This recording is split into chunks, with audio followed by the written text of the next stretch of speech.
Yo, yo, hello everybody. Good morning from sunny Los Angeles, California. I am Joey J. Ping of the Respect My Region Podcast Network. Today, we have another episode of the New York Cannabis Podcast brought to you guys by Trees, our premier partner for powering the cannabis industry with point of sale, analytics, e-com, all things designed to help dispensaries make more money. Now, our guest today is Josh Canfield, CEO of Union Chill Cannabis. Corning, New York on the map. We're putting it on the map today officially in the RMR ecosystem. Josh, how we living? Good afternoon to you, brother. Hey, Joey, thanks for having me today. We're doing great out here in Corning. Come on, man. It's dope to have you here, bro. I've been following the journey on LinkedIn, as many people follow journeys on LinkedIn. I appreciate your activity on there while you've been growing the business and doing your CEO tasks and all the different things and missions that you've been achieving. It's dope to have you guys, man. I don't know anything about Corning, New York, so we're going to talk a little bit about your community there today. You were just telling me some really cool history. Got to share that to the people. People just think of New York City. They just think of skyscrapers, this big apple, the Statue of Liberty, maybe the other entertainment stuff, but they forget about how big the state really is and where and what and, all these people that are everywhere. And then cannabis, Josh. We're going to talk a little bit about your cannabis journey today. We're going to talk about a bunch of different things. We're going to get inside the store with you a little bit in terms of some of the brand partnerships, what you guys are looking for, the culture there. And so, man, I appreciate you for joining us today.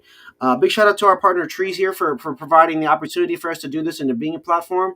Now, Josh, first question for you. Union Chill, where did the name come from? Well, tell me the story of how you when did you get into I'm gonna do a dispensary. We want to run retail. Where were you? What were you doing? Why Union Chill? Hit me with all that. Give me a little bit of that story here. Yes, I guess my journey would begin back in 2019. One of my buddies owns a dispensary up in Alaska, and he came home for Christmas one time. We were having drinks, and I had proposed the idea of starting an actual CBD business, but with the intention to hopefully one day go legal and have a dispensary. And he basically just framed it to me and says, well, why not today or why not tomorrow? Because I kind of approached him about a 6-7 month plan. He goes, just do it. So one day I decided, I woke up and he said, you know what, I'm actually going to do this. So I gave about a month's notice to the current job I was at and then started my own business of CBD. And then back in 2019, New York finally decided to join the rest of the world and legalize cannabis here, recreational wise. Incredible. So that kind of got me started on that journey. In terms of our name, though, so our first spot was actually down in Lambertville, New Jersey, and we're located on Union Street down there. And we really wanted to come up with a name that wasn't just something cannabis by itself. We wanted more of an effect, what we're looking to kind of do. And that's where we kind of took that name, the street around Union, and we wanted to give a chill feeling, a chill vibe. So whenever you're at home relaxing or just coming into our shop, you still have that same vibe that you're looking for there. Yeah. I love that. No, and sometimes a well thought out brand or a well received brand can come from that simple, clean, experience based mindset. It doesn't always have to be some fancy words with the craziest things or whatever it is. I like that you guys stuck to to the mindset for that in that instance. When I think about your guys's launching in New Jersey, you mentioned offline that there's some business movement in your guys' ecosystem in terms of the New Jersey group and what you guys are doing in New York. Can you walk through what the latest updates are in terms of Union Chill and what you guys are going to be focusing on moving forward on your side of the team?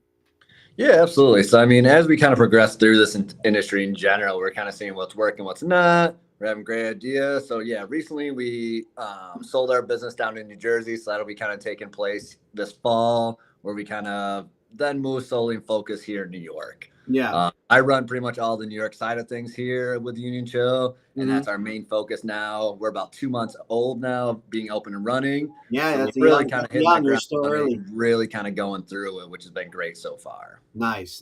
Is that a busy area in terms of cannabis? Walk me through what's going on in Corning. I don't know anything about cannabis or the history there of that city outside of what we discussed. Are there a lot of people with a history of buying weed there already, or what? How's it been going for you guys these 60 days?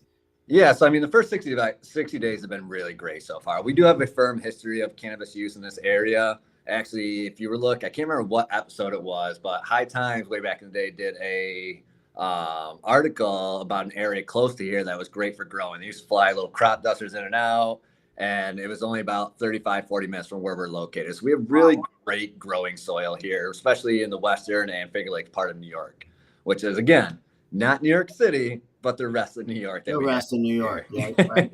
I But yeah. actually wanted to show people where you guys were, and so if we could take a moment, I love utilizing Google Maps and Google Earth to like to show people and zoom in where it's at, because when you have New York, you know, New York as a whole is huge. You've got the city. There's just a lot going on in terms of, you know, oh, that's the Lambertville one. Get out of here. New York. Thank you. Corny, New York. All right, one second. Let's bring this up. I want to show people where it's at so that way they can get an idea, because it's not always just about the city, folks. So as I expand this out so you guys can see where it's at. It's up there. It's down. It's near Pennsylvania, right? Mm-hmm. Yeah. It's crazy. Yeah, so we're about 20 minutes, 25 minutes from the border of PA. We get a lot of people from Williamsport area, Mansfield, Sayre, Mm-hmm. PA. So we get a lot of pull from that side. And that was kind of the idea of where we wanted to be located when we're up here. We wanted to give access to people that haven't had access before. And especially in the Yeah. rural areas or small little cities, they don't have the amenities that a lot of the big cities have. So Corning Mm-hmm. was kind of a special place for us. I grew up in this area. I wanted to supply this area with great product out there that you can actually trust, Yeah. and I want to serve the community around as well. Uh, Josh, what do you guys look for in the product side of things? That we were just talking about, I'm a fan of MFNY. I saw some data yesterday. Heirloom sells to 70% of the stores in the state. There's some of the multi-state brands like Kiva in the market and Camino. I think 1906 is in that same conversation. There's a really great variety of products, but more importantly than that, there's a great offering of local New York brands and operators. Right?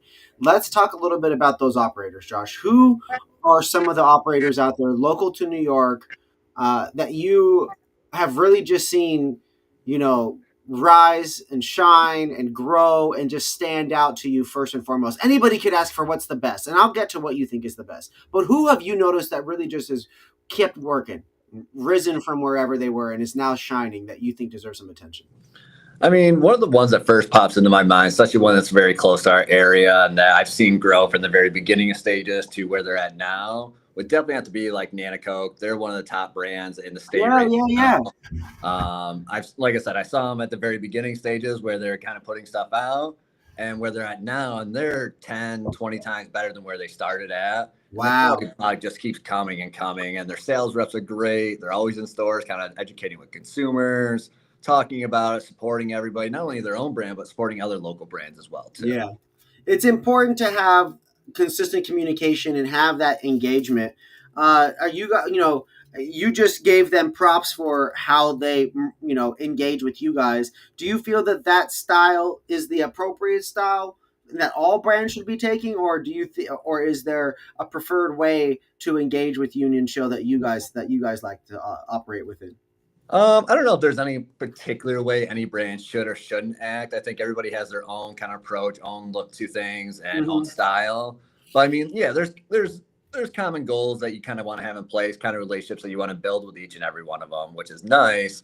But I mean, sometimes not feasible. Small, especially when you're a small company, they don't have the foot power, manpower to go into the stores all the time or to always be everywhere all Exactly. at once. I mean, we can only be at one place at a time, unfortunately. Right. Right. Right. But I mean, for the most part, yeah. I mean, we try to look for certain characteristics in the companies and brands, and really kind of what sets them apart and where they're at, and just how we all vibe with each other. Is there a certain kind of culture that you guys have or that you aim for there at the location? What is like one of the main things that you guys preach or talk about consistently within the dispensary and your team? Yes, I mean, one thing that we've kind of brought from Jersey up to New York, and one common theme we always have is we take that extra time talking with customers and talking with people on the phone or whether questions they have. We actually do a lot of consultations. So we actually do a lot of one-on-ones. We have a breakout room just for that. So that way we can sit down, especially with an older demographic, is really keen in on what they're looking for, the experience, the effects, what kind of reliefs they're looking for. So we can really go down a rabbit hole and really narrow in exactly where they're looking and put them in the right direction to make a informed choice on what they want. And that's kind of what sets us apart from a lot of places is we're not a quick turnover. We take that extra time. We take a lot of one-on-ones. We really like to ask a lot of questions to really point you in the direction to be most successful. I love that because I was a bud tender for like 5 weeks, Josh, and they moved me off the floor quick. They moved me on to the marketing side of things because they're like, Joey, you're presenting, you're talking too much, you're teaching too much. Get online and do that and bring people in here that want to learn about weed, that care about these things that you're talking about. But I can't have you on the floor if you're not selling. It's like you're just educating too much. I think there's something funny about that, but there's some truth to it as well. There's a business element to this that can easily create a slippery slope towards strictly a capitalistic culture. And I think in today's day and age, we're kind of all sick of getting more juice squeezed out of us, right? We're kind of sick of being pressured or feeling like it's pressured. It's one way to communicate thoughtful and be thoughtful. It's another way just to feel like, not even look at somebody and be like, cool, do you want anything else? All right, cool, bet. All right, have a good day, bye. Right. Like, I hate that shit. You know what I'm saying?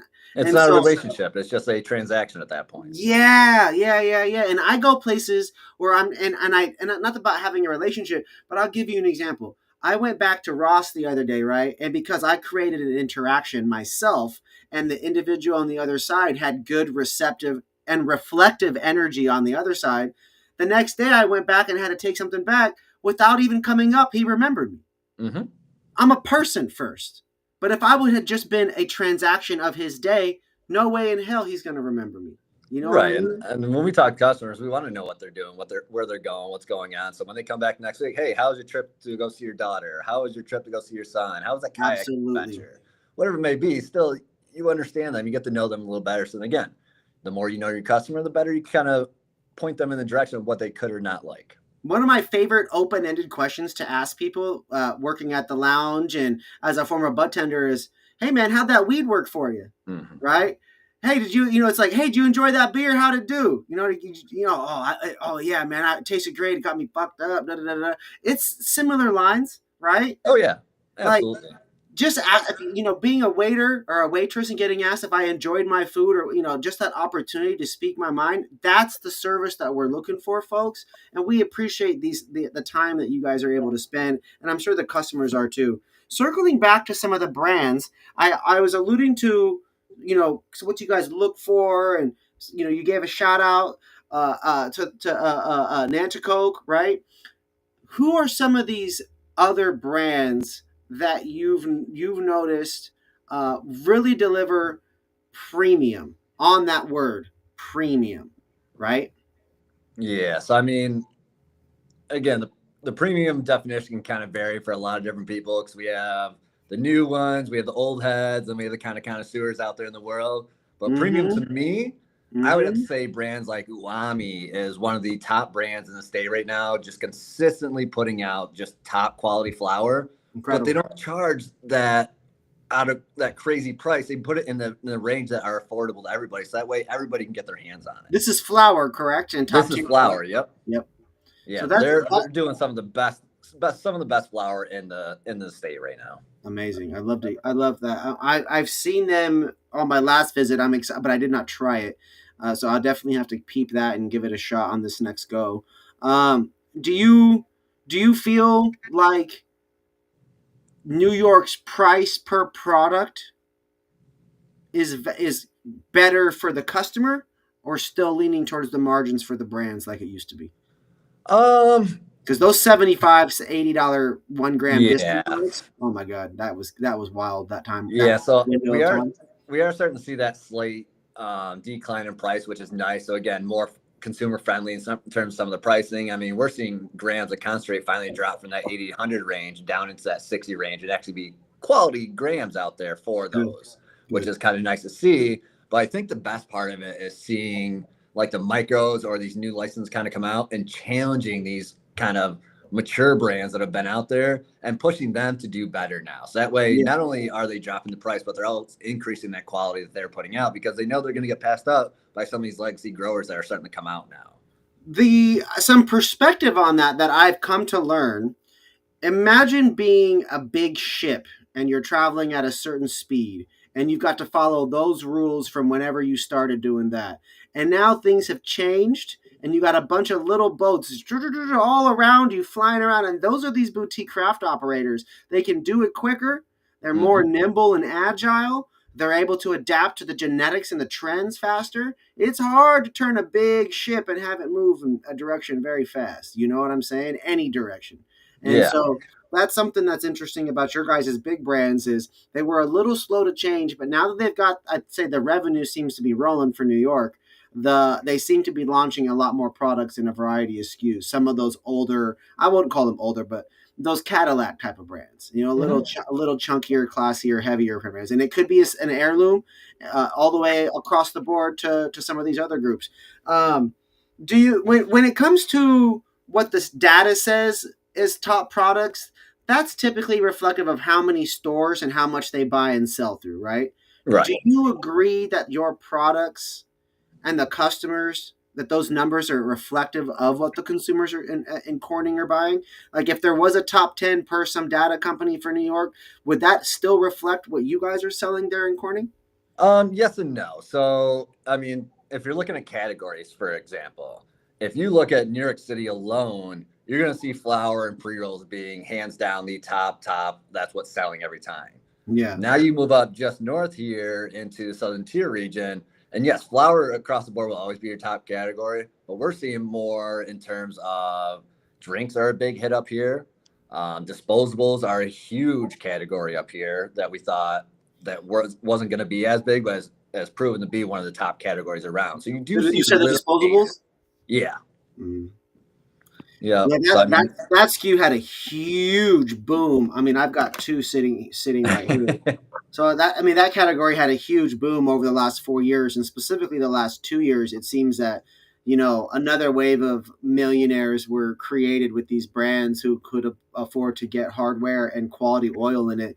Do you notice that? So here's a question: rosin, known for headier, more experienced fans, consumers, right, users. Do you guys have more rosin, live resin, or distillate consumers in terms of the vapes or dabs or just oil in general? so starting out, it was a lot of distillate kind of coming through, and I think that's more on the uneducated or unknown side of things, where that just I see a blueberry, I see a cotton candy, whatever the flavor may be. With distillate, people are attracted to that. Then once they try it and they come back and like, okay, cool, that was great. I'm looking for something else now. Yeah, three Then or they four of the flavors later, you don't really get high. You just have that weird taste in your mouth. Yeah, and that's where it comes down to like our bud tenders and explain, okay, yeah, we just got this new product in like Nice is a new brand that kind of came on. They're doing these rosin pens. They're doing half grams of them, and it's a great small batch company. They're doing amazing things, but getting people to understand that, and then once they try that rosin or that resin, it's an automatic switch. There is no going back to disty. There is no looking for flavors anymore. They're looking for strain specific, Yeah, effects they don't based, get and high off of that anymore once you level up. right. So you do see a more educated consumer and more mature consumer when it comes through once they start trying and understanding what rosin and resin really is. It makes sense because we know this, but as we say it out loud and think about it in terms of applying it to Corning and Hmm? the real humans, it still consistently makes more sense. And folks, this is not reinventing the wheel here. This No. is real life. You have conversations. You do it consistently. They're gonna buy in the immature markets that first couple years a lot of disty, and then Yep. and then a little bit of live resin comes around. Or fast forward to the era of New York, rosin is going crazy in California at the time, and Oregon and Washington and Colorado, Oklahoma. Next thing you know, New York starts coming online, dispensaries start opening. Of course, they're going to start off with rosin. Of course, someone's going to focus on it versus waiting a couple years. It's got demand. Anybody coming from the West Coast that vapes rosin or dabs rosin, they're going to get to New York and they want to try something from New York. That's how it Hmm. works. We want to try whatever's the best in these places, whatever the flavors are. Hopefully, two or three for like $100, 150, that kind of realm. If we're lucky, right? Right. And that's where we're So even okay. seeing like those concentrates now. You're getting those baller jars. You're getting that 3.5, where you're getting into that price range where it does make sense to buy Mm. these. And once you try it, it's like, okay, yeah, I want more. That's what I want now. I found my strain. I was given my first 3.5 gram jar in Michigan this last year because Washington you can't buy that, California you can't buy that. We're 1 gram states. Oregon, I believe, same Hmm. thing. Um, it was a blue mimosa, I want to say, over in Michigan. That was absolutely incredible. And then that's still to this day the only three. That's the only 3.5 I've ever had. But it's always dope to see just a jar of way, just more oil than you're used to being able to buy. Yeah, it's a Are you a great dabber, feeling. Josh? You a smoker? Talk to me about your cannabis use. Were you always using cannabis? Are you? I'm a patient myself, and so what's a little bit about your use? What are you experienced the most with? Yes, I mean, my go-to is always flour. I like the process of breaking it down, rolling it up, kind of seeing it from start to finish. It's just a very therapeutic, very nostalgic thing for me, which is nice. Recently, now, as I'm entering the market more and more, I have been pushed on to more concentrates and kind of going that route with it. I think for me, though, is like when concentrates first came out and you had your original rigs out there, it just seemed like a very A overwhelming lot. process, like a freebasing that you're kind of going on, taking the torch to a nail and kind of going through. And like at first, like, no, there's no way. Like I want to pack my bong, I want to roll my joint. This is what I'm going to do. This is simple. This is easy. But now that we have these e-rigs and such significant glass that we can kind of use, it's more appealing in that sense. Especially in Yeah. Corning, we're a glass capital here. I mean, we have some of the best glass blowers in the world, and now they're making rigs, they're making spoons, they're making pipes. They're doing so much with it. Are you dabbing on the daily, or are we the occasional dabber then? Because if you got good Um, glass, are you a glass guy or are you a Puffco or Carta guy? so I've been recently. I started out with glass, and now I've been kind of pushed over onto the Puffco side. But I Got mean, him. what they're coming out with the convenience side of it, the new The peak pivot? that Are you came on the out. proxy or are you on the peak? What you got? I am on the peak. Yeah, Nice, yeah. nice. The cool thing is when it comes to all Puffco products, folks, and this goes out to all the glass blowers out there that feel like they want to be negative about technology, e-rigs, all that kind of stuff. Design glass that is affordable for us to buy for our e-rigs, and we will happily buy it. Things that cost $50 to $100, $200, we will buy. We already spent $400 on it. All right. So it's just a matter of what else can we add and over time. It's just got to happen, guys. And I know there are oh, we are, I am this and that. Well, then the comment goes down to still you got to match the price points for where people are at. No one's asking for these large crazy things. We just want to be able to buy stuff for $50 to $100 and change it out every season or buy stuff for holidays. It's as simple as that. I know that sounds crazy. Maybe it devalues the art, but I do the podcasts and all articles and stuff for way cheaper than everybody's ever told me we should. So there's something to be said about, consumers, weed for the people. You know what I'm saying? Shout out to the Catalyst team for Oh, owning that. That I absolutely. hear that I hear that all the time out here. Now, Josh, circling back to New York, the market as a whole, you guys have struggled a lot. There was lawsuits for periods of time. There was delays. Then there was more delays. Then 100 or so came online. Then there was the race to the second 100. Then I felt like there was a pause between 2 and 300, and then all of a sudden I blinked, and then there was 450. Right? Is Corning? Is it highly competitive? You guys the only one? So What? we're not the only one. We do have one other competitor here in town, and Okay. then it's about an hour each way of us for our next competition, kind of around. Wow. That's Yeah, nice. So that's again, we're that's not New we're not York. one of the saturated markets, which is nice. Mm-hmm. Again, an area we kind of picked out just for that reason itself. So yeah, you do run into different areas of the state that get very compact. Whether you're Yeah. in Buffalo, Rochester, New York City, you get bogged down when you're in those big city areas. Do you see in this small town, right? Do you constantly see new people coming in, I being mean, brought being brought into the family, being brought into our world? We do. We have a constant rotation of new people coming each and every day, whether it's new to us or just new to cannabis in general. Mm, There are a lot of people that are now interested and they're looking for a place to go that they can ask the questions, they can look at different things, they can try different products without hurting themselves, without hurting the bank in that sense. yeah. So that's one thing we have a very unique spot here in terms of being located wise and the overall service that we provide here. We always talk about quality medicine, right? Clean quality, right? And a lot of us in the industry are always talking about the best. I'm well known for it. I look for the best. We do our own version of competitions. I try to be involved in other competitions. Other competitions do their own thing. A lot of stuff just happens about it's always about the best. But quality in clean cannabis doesn't always have to do with the best, right? What are some of the most affordable and accessible items and brands in your store that you notice customers enjoy consistently and with repeat orders? Yeah, I mean, to say affordable and keeping quality in mind, there is kind of that fine line in Yeah. there. So I mean, you do see a lot of people coming back and reordering a lot of well-known brand ones. Whether it's House of Sachi is one that has a very high quality flower, not terribly expensive by any means, kind of right in the middle of their row that people will consistently know that they're consistently putting out there. Brands like Kings Road is doing great on the concentrate side of offering different products out there from baller jars down to grams down to infused pre-rolls that kind of hit each area people are looking for. But again, meeting certain criteria in terms of taste, effect, weight alone, and then going into what it's going to hit them in the pocket for. And Yeah. those are areas that kind of people balance back and forth down to coming back and getting matter products that have been around forever now because of the market they started in. Mm. The the market as a whole is it's pretty big, Josh. You guys are competing in the across the country in a big way right away. We've got one of the dispensaries I believe is number one in the country in terms of revenue out there. I forget which one it is over there in the Long Island area. You guys got huge brands that are already in the top 10 in the country in terms of just products sold, and that's in one state, man. That's in Mm-hmm. one state. That's very impressive, right? And so there's some big movement there, right?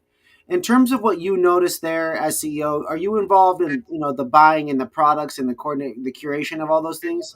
Yeah, Um, so we have a kind of a management team that we kind of work together in terms of curating our menu. We have yep, formulas we have in place in terms of how many we have in each category, how many brands, how we're going to scale up from there. yep, So yep. we dial right in terms of how we're going to kind of progress forward, and especially with what the market's predicting out there Mm, in terms of the way it's going to go, and then what brands are new and what ones aren't, what ones selling, what ones don't. There's some that are great brands that sell great in the city, but they're not selling as well when you go outside the city area. yeah.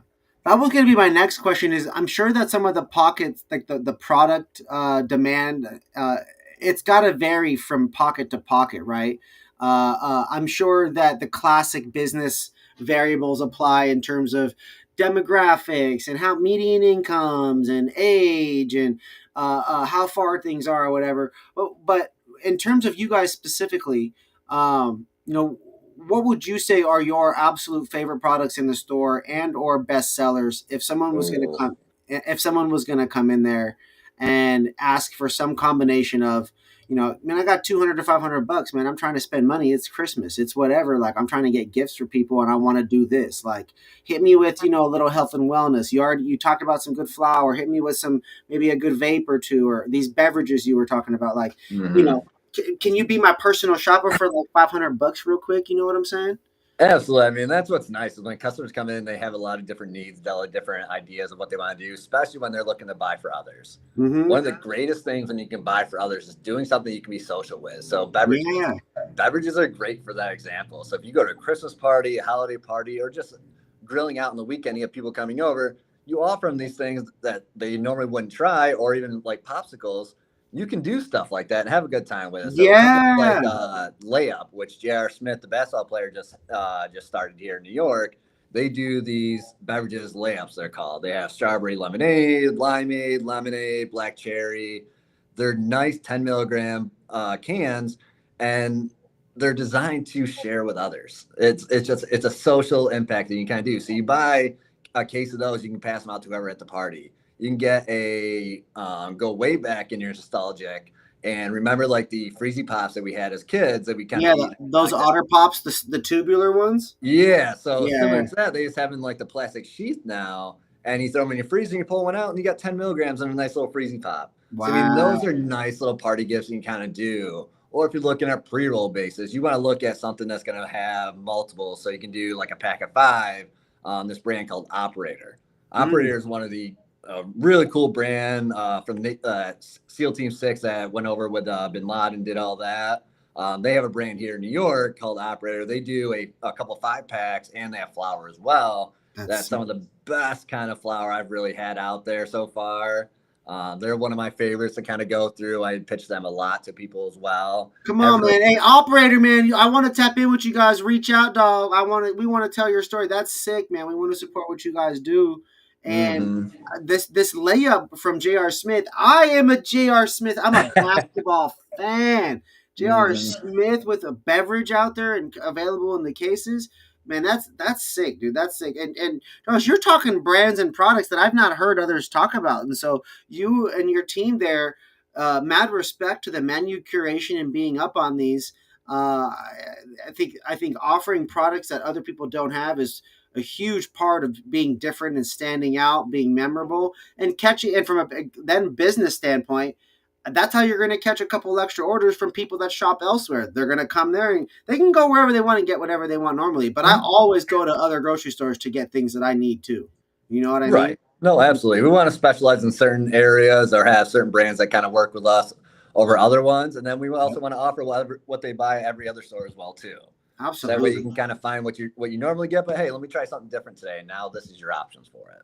Josh, we've already hit the 30-minute mark. This conversation's flown by, at least for me. Shout out weed doing magical things. It can slow it down or it can speed it up when you're vibing, you know? And so let me take a moment here to just shout out everybody watching. We appreciate you guys. Today's another episode of the New York Cannabis Podcast. I'm Joey J. Pink. This is Josh Canfield, CEO, Union Chill Cannabis, Corning, New York.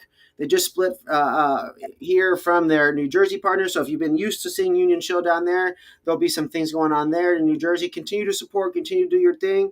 And then the New York side, welcome to the fan. Be a part of it. There's 2 months old. There's a lot to learn. There's a lot to be gained. There's a lot of history to be made. And big shout out to our partner Trees for empowering us to do that, man. Trees.io for any retailers out there that are interested in, maybe switching point of sale, maybe not losing money on a 420 or not losing money on a 710, things like that. Josh, are you guys doing any in-store education or events for customers? What kind of events and fun stuff are we doing there at Union Show? What's this Yes, vibe in Corning? we do a lot of pop-ups, a lot of different brands. Recently, we just had Holiday in here, which is one of our biggest turnouts we ever had for an event so far. Sick. And actually, we did these small little quizzes that people kind of fill out to kind of pinpoint what vape from Holiday would be perfect for them. So almost like a curated list for them that they could then purchase from there. So we do a lot of different stuff like that. We work with the local glass blowing community, showcase a lot of their artwork through here, whether they do pop-ups or showcase their art. In that sense, a lot of glass. Those are kind of different events that we'd like to do in the future. We have the space for it. We're going to have a consumption lounge that we're working on building out. Once New York figures out what those are going to look like, Right. that's another component that we're going to add into our site here. Because I think we're the second or third largest on the East Coast per square foot, and we just got to utilize the other side once New York figures out all the regulations for it. The working at a lounge now, I would be excited. It just goes back to that advice I was giving earlier. We've being 3 months into this lounge. We opened May 1st. We're 60 days, 80. It looks like 83 days right now open. It's been hard to measure impact. It's been hard to do things because it's for the first time. We don't know if the retailers doing the things that the other side of the building is doing what they're supposed to do, and we don't know if the brands are doing it. And it's all first time. And so what I have recommended is that the first 90 days you put a plan together, or you do it, or you bring it to life in phases. Month 1, you're open. You invite people, you let it aware. You don't spend a ton of money to make it fucking go crazy and just be down in the hole right off the bat. Month 2, you have a full lineup of events that you can promote and gradually ease into. The brands participate. The event calendar gets filled. You start telling people that they can rent it out and book it or whatever it is and become promoters or do their things. It becomes a part of it. Not too much challenge, but also still growth, right? Still challenging ourselves. Month 3, we're excited to have a full month of events, series events and start introducing some things, maybe from me, maybe from somebody else that we talk to, maybe from a local, having a 12 to 15 person birthday party while it's all happening. Who knows? We just want to start opening it and getting it flowing. Having devices in these places like the stunting glass and the volcanoes, people love to take the film, the content with the flipping, but the gravity bong and the see the bags. Tourism is huge if you let it be. We also did some storage lockers for people in terms of them just being able to have some tins where they could have their own bowls or their own mouthpieces and things like that. We went with moose labs for the tip for the mouthpieces. So Oh, there's a lot of unique things that my senior Wayne has really thought about in terms of SOPs. But ultimately, people just really want friendly service, and they don't want to have to. They want to buy more weed. They don't want to have to pay for this other stuff. That's the big key thing here. Is they like snacks. They want to order more food, have a good time, but really they just want to be able to smoke their weed yeah. and be introduced to more products. And I think that'll be cool to see you guys bring your guys' brand into life in a different format that can add an experience and other layers and flavors into people's lives. In addition to it, man, it's going to be dope for you guys. Union Chill Cannabis. Josh, what's your guys' website? What's your Instagram? Where can people tap in, subscribe, follow you guys? What's that information for? Yeah, absolutely. You can check us out online on our website at unionchillny.com. You can check us out on socials at unionchillny. And then, yeah, that's all the way across. Last question for you, Facebook. brother. I like to always let my guests have the floor and promote or share a message or something that you're passionate about. And so I just want to say thank you. I appreciate you and your time today, taking the time to promote your guys' business and what you guys are up to, and to share the floor with me here and to empower us to do what we do. And so we thank you for that. On behalf of me and Trees, we appreciate you all for that. Josh, the floor is yours. What do you got for the people today, my man? Absolutely. But again, shout out to Trees for this. They're actually one of our main sponsors for the New York Retailer Association. I'm actually a board member on there. Like, So they help us out big time through that, which is always great. Really just kind of showcasing Union Chill here being in Corning, New York, and our future goal, not only just as a dispensary, but as our community in whole. We're looking to make this as a new hub for New York cannabis. Whether it's bringing events here like the Reveille event, bringing different podcasts kind of through here, manufacturing, whatever it may be. We want to bring a new area, new industry to a thriving community here in Corning, New York. And yeah. that's my biggest goal, is to be a very valued community member in that sense, whether it's helping out with sponsorships, helping out with different events, or just bringing people to this community in this area as well. Are you tapped into the local Corning community to the point where you could bridge the gap between cannabis and the regular worlds that exist there in Corning from a Uh, local business standpoint? I'm in the process of that. So Nice. that's what we're working together with a few different businesses, a few different organizations through here, Chamber of Commerce, local Gaffer District. We're working on finding different events that we can kind of showcase us and help destigmatize the industry in general. Yeah, I feel like a lot of small businesses, cannabis businesses too, but when they choose to participate in their local communities, they always focus on perhaps the one they're in or the one that they're from, right? But it's interesting to think about doing 10 of those types of places, to popping up in 10 farmers markets or 5 cities in a region where you sell well, right? Yep. Things like that, or where people visit you from. And so interesting to think about. I hadn't really thought about that previously. Josh, I appreciate you and your time again. Thank you so much. For everybody watching, be sure to like, follow, subscribe. Union Chill Cannabis on Google, Union Chill in all places. It's worth your time. Place a pickup order. Place your just go support. But for right now, though, another episode of the New York Cannabis Podcast. Again, I'm Joey J. Ping. This is Josh Canfield, CEO of Union Chill Cannabis. We'll see you on the next episode.